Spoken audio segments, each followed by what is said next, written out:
For a few years now, I've been gazing in awe at Anthony's play procedures of multiple recorded reflections during preparation and after each session. The players share their thoughts. So every session of play is basically this quilt of timed input. I mean, you watch it all at once and you say, okay, well, this is what they were thinking beforehand, or this is how they got into this. So, and then after we play, this is what all these different people thought.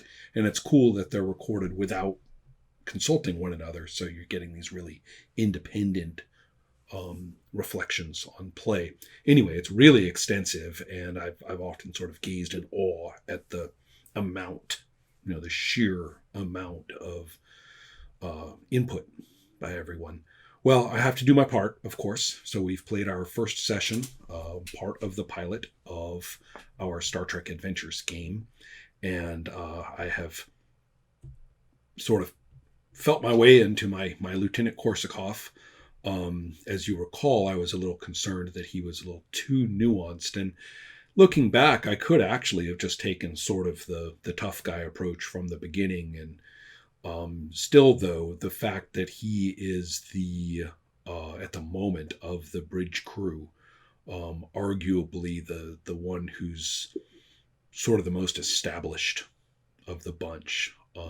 It's an interesting setup that we've arrived at. Then, characters each has just a little bit of an edge.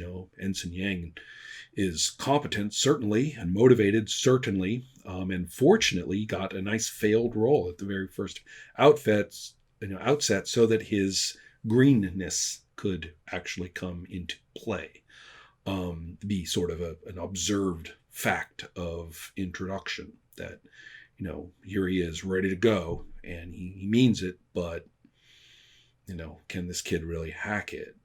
And then we have our captain, acting captain, who, I don't know if you picked this up from the session or not, but the backstory here is that he actually took over the command by relieving the captain of command on medical grounds.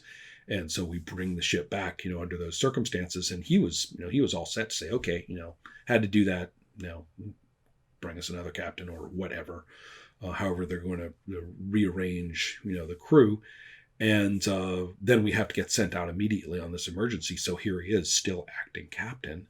And he's this Vulcan, which in the way we are looking at things is by no means, in fact, is, even Spock is considered in the way we're looking at it to be very much an exceptional figure. So this is more than exceptional. This is, as far as the administrative or social side of all of this, it's not policy. Basically, it's a perfect storm of events have landed us here legally.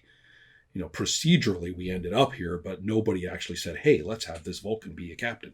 So, his rank is, he doesn't even have captain rank. His rank is commander.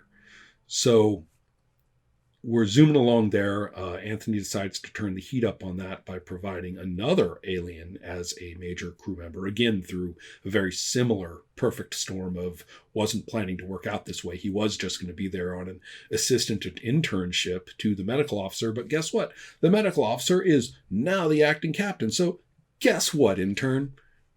You're the chief medical officer. And he's this alien on this exchange program. Actually, I'm not sure intern is not quite right. He's trained and everything, but the point is that he was not intended to be a chief medical officer under any circumstances. He was there on an exchange, right? We're going to see how the different people do things. And all of a sudden, he has to do the thing. And he turns out to be something of a stubborn badass. And so the chance for, hassle, I believe Anthony even defined that as threat. And so through a series of interactions that I think were quite synergistic, we actually ended up having a bit of drama there, and we, through determination, this valuable role affecting resource. And I threw in a point of determination. You only have one to start. you get them back through, challenging your values and stuff like that. And I'm all about that. I'll say, okay, well, let's find a way to challenge my values as soon as possible. So I'm not too worried about spending determination. But arguably, in two player characters' first roles of the game, you might wonder why we're, pumping and, pouring gas on the rolls.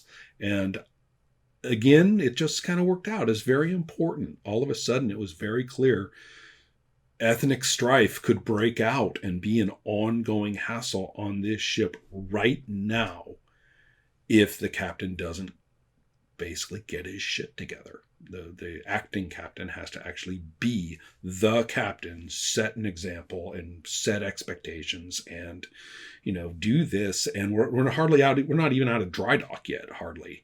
And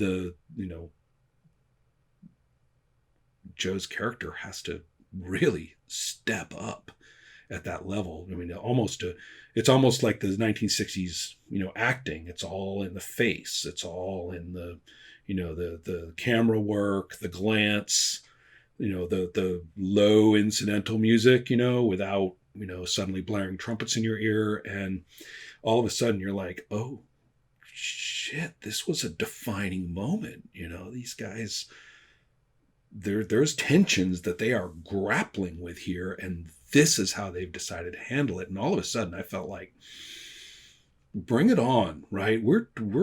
This was tough. This was a tough decision. This was that the captain, did a good thing here. Let's see how this works against external adversity. When he said we have to get to this emergency, or we have to, as things built, right? The planet's even freaking purple with scary seas and everything, right? I mean, there's derelict ship, there's missing people, there's, terrifying distress calls. I mean, we have obviously landed in the deep shit here, and I'm thrilled. I'm like, look, we just pulled it together. We just, we pulled our boots on, when we were getting out of that dry dock, and we are ready to go. So it was quite motivating, and I liked that. I like what everybody is doing. The glances among us as players are one thing, and then we're role-playing the glances among the characters as well. And we're trusting, we've only played together this one time, and already there's a sense of we've seen each other do this, and we're like, oh, okay, these players, I can bring this, I can bring this, and we are all going to do this kind of thing. And there's a nice touch of, I mean, I'm as guilty of it, if you want to call it guilt, as anybody, and perhaps more so, but there's a nice touch of referring to it as a TV show. When I say a nice touch, that's because it needs to be just a touch. It can't be this ongoing, self-aware parody of play about a TV show that turns itself into a parody because of this approach. No, it's just a reference point, a lot like comics and Champions Now. You're not literally scripting a TV show and elevating that medium over this one so that this is fanfic.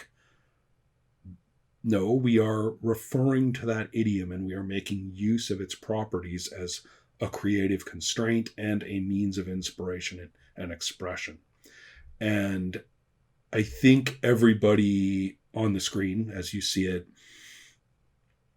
has a really nice intuitive grasp of that, and I'm looking forward to a sort of continued thing. Anthony's really playing it up with, like dad watching the TV and stuff like that, and I think that's about as far as I would want it to go. I'll let that be a game master thing, and for me, just occasionally using it as an expressive means is my goal, to be part of it. Well, anyway, I'm liking Korsakov. We haven't brought in the alien artifact particularly, but it strikes me as important for the pilot that we do. So kind of looking for the moment when, he goes and gets the thing and slings it on his back. And, who knows? I mean, maybe, the Commander, Teal will say, are you sure? Who knows what we'll do? Who knows what we're dealing with in terms of that? But it should be part of what's going on. Well, I'll look forward to what we do next. I made the intro. I actually made the little movie for the intro. And I hope you enjoy it when you catch it with the next session, if you haven't seen it already.